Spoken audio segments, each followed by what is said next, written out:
पढ़ने के लिए हर एक स्टूडेंट के इंतजार रहता है। 2024 में, 2015 में एक बार नहीं बल्कि दो बार, उसके बाद में फिर 2020 में, 2021 में इस तरह ऑब्जेक्टिव पूछा है।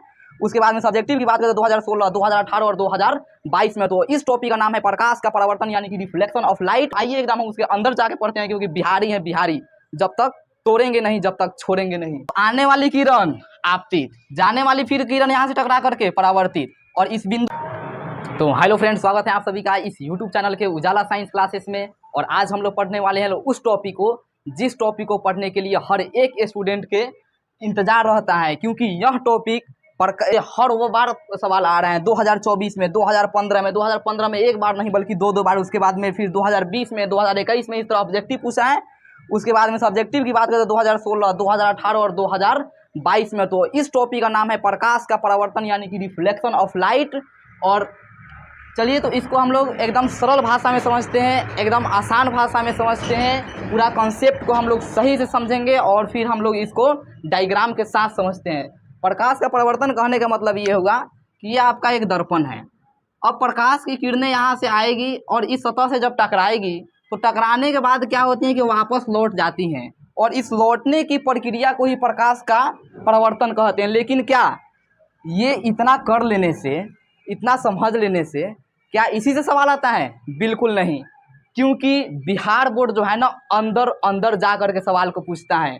वो प्रकाश का परावर्तन नहीं पूछेगा कि प्रकाश का परावर्तन को डिफाइन कीजिए, आप उसका परिभाषा लिखिए। वो डायरेक्ट पूछता है कि प्रकाश के परावर्तन के नियम को लिखिए, प्रकाश के परावर्तन के नियम कितना है। तो आइए एकदम हम उसके अंदर जाके पढ़ते हैं, क्योंकि बिहारी है बिहारी, जब तक तोड़ेंगे नहीं जब तक छोड़ेंगे नहीं।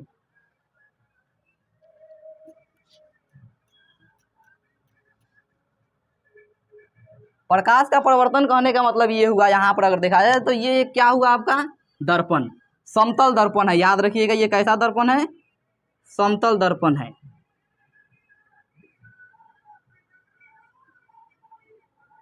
समतल दर्पण यानी कि, और इसके नीचे क्या लगा हुआ? लेप लगा हुआ है।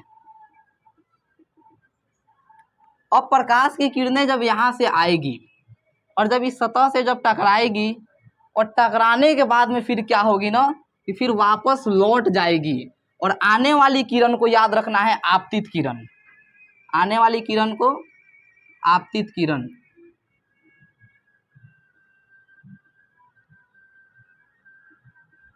और जाने वाली किरण को, यहाँ से लौट करके वापस जाने वाली किरण को परावर्तित किरण बोलते हैं।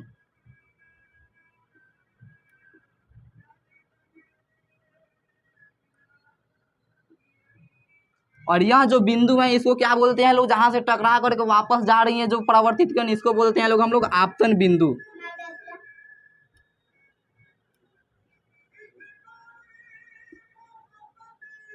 और इसी बिंदु पर क्या करते हैं? यहां से अभिलंब खींच देते हैं सीधा। इसको क्या बोला जाता है? अभिलंब।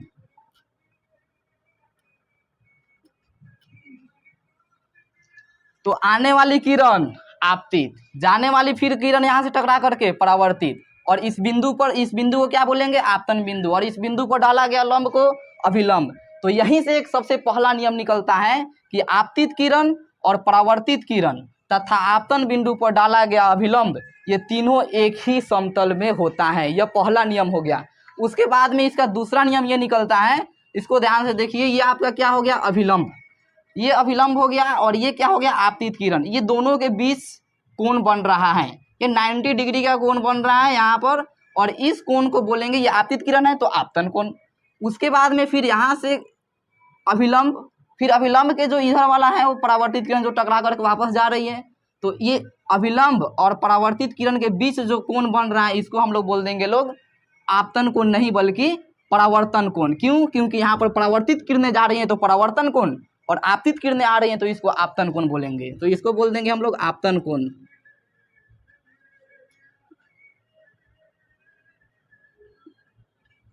और इस कोण को बोलेंगे लोग परावर्तन कोण।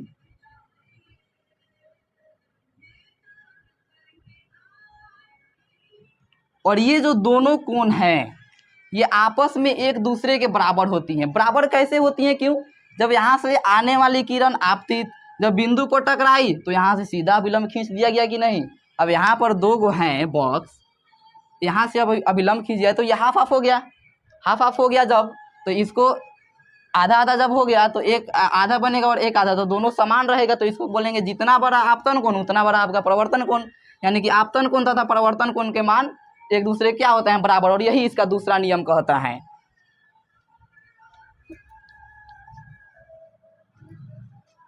तो ये दर्पण कैसा था, समतल था, इसको इधर लिख लिया जाए,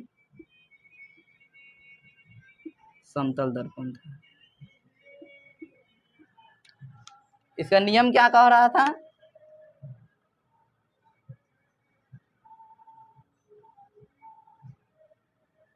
नियम सबसे पहला इसका था, एकदम डायग्राम को आप समझिए, परिभाषा को रटना नहीं पड़ेगा। आप आने वाली किरण आपतित,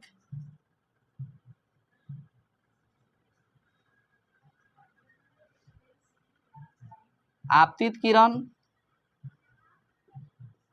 उसके बाद में फिर इस आपतन बिंदु पर आया, बिंदु से टकरा करके जो किरण जा रही है उसको परावर्तित किरण, तो आपतित किरण, उसके बाद में परावर्तित किरण,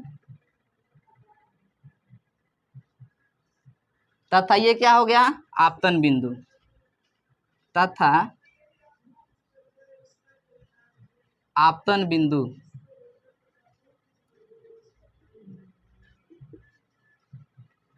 आपतन बिंदु पर क्या डाला गया, सीधे अभिलंब, तो आपतन बिंदु पर डाला गया अभिलंब।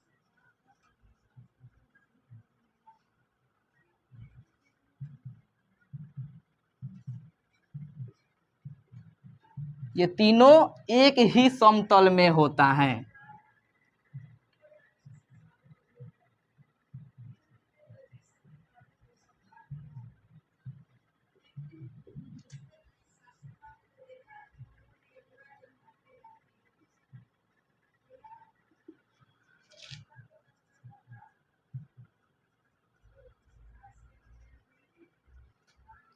और दूसरा नियम क्या बताए थे, आपतन कोण, उसके बाद में जो परावर्तन कोण, आपतन कोण को आई मान लिया जाए और इसको आर। दूसरा आपका नियम हो जाएगा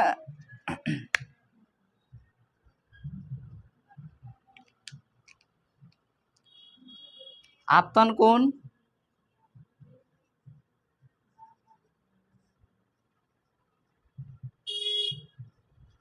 परावर्तन कोण के बराबर होता है।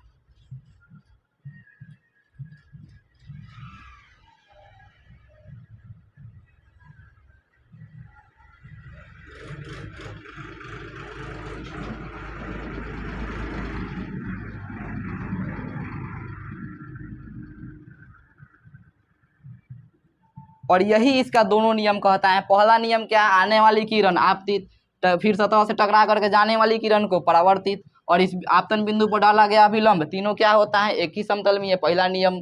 आई बराबर में क्या हो जाएगा आपका आर, इसको इस तरह से हम लोग डिनोट कर सकते हैं लोग, दूसरा नियम को, आई बराबर में आर। तो उम्मीद करता हूँ कि यह आपको टॉपिक काफ़ी स्पष्ट तरीके से, एकदम आसान भाषा में, डायग्राम के साथ और कम समय में आपको समझ में आया है। उसके बाद हम लोग थोड़ा सा देखेंगे लोग कि जो ये परावर्तन हो रहा है, इसी के वजह से जो है ना हम लोग किसी भी वस्तु को स्पष्ट रूप से देख पाते हैं। परावर्तन जो हो रहा है इसी की वजह से क्या करते हैं हम लोग किसी भी वस्तु को देख पाते हैं। क्योंकि अगर आप किसी को भी देखिएगा, अगर टॉर्च लेगा वो सीधा अगर जलाएगा किसी वस्तु पर तो इस तरह देखेगा, कभी इस तरह से देखेगा, सीधा नहीं देखेगा। क्यों नहीं देखेगा, क्योंकि सीधा दिख ही नहीं पाएगा उस वस्तु को। क्यों नहीं दिख पाएगा, क्योंकि यहाँ पर रिफ्लेक्ट हो रहा है प्रकाश। जब मान के चलिए यहाँ पर कोई वस्तु, यहाँ पर एक मान के चलिए गमला है, यहाँ में एक पौधा लगा हुआ है, कुछ मान के पौधा है यहाँ पर, उसके बाद में क्या है कि यहाँ पर, यहाँ से प्रकाश की किरणें इस पर जा रही हैं, प्रकाश की किरणें गई, और आप यहाँ पर, आपका यहाँ पर नेत्र है, अगर यहाँ पर नेत्र रहेगा, यहाँ पर आप रहेंगे तो क्या आप इसको देख पाएंगे? नहीं, क्योंकि ये जब टकराएगी तो फिर रिफ्लेक्ट करके इधर ही ना आना है इसको, है। तो इसीलिए हम लोग रिफ्लेक्शन के कारण क्या करते हैं, किसी भी वस्तु को स्पष्ट रूप से देख पाते हैं। और आप अक्सर लोगों को देखे होंगे कि टॉर्च अगर जलाएंगे वो किसी भी वस्तु को देखने के लिए तो सीधा नहीं देखेंगे, बल्कि इधर से या उधर से देखेंगे। ऐसा क्यों? तो बोलिएगा कि ऐसा परावर्तन के कारण होता है। तो उम्मीद करता हूं कि आपको यह सभी टॉपिक स्पष्ट रूप से क्लियर है। और इसी तरीके से बिहार बोर्ड जो है ना सवाल पूछता है कि प्रकाश के परावर्तन के कितने नियम हैं। ये एक बार नहीं पूछा गया है बल्कि 2024, 15, फिर 20 और 21 में भी पूछा गया है। उसके बाद में फिर सब्जेक्टिव पूछता है कि प्रकाश के परावर्तन के नियम को लिखे। तो क्या आप नियम को नहीं लिख पाएंगे? इसको एकदम स्पष्ट तरीके से केवल डायग्राम को समझिए और खटा कर उड़ाइए।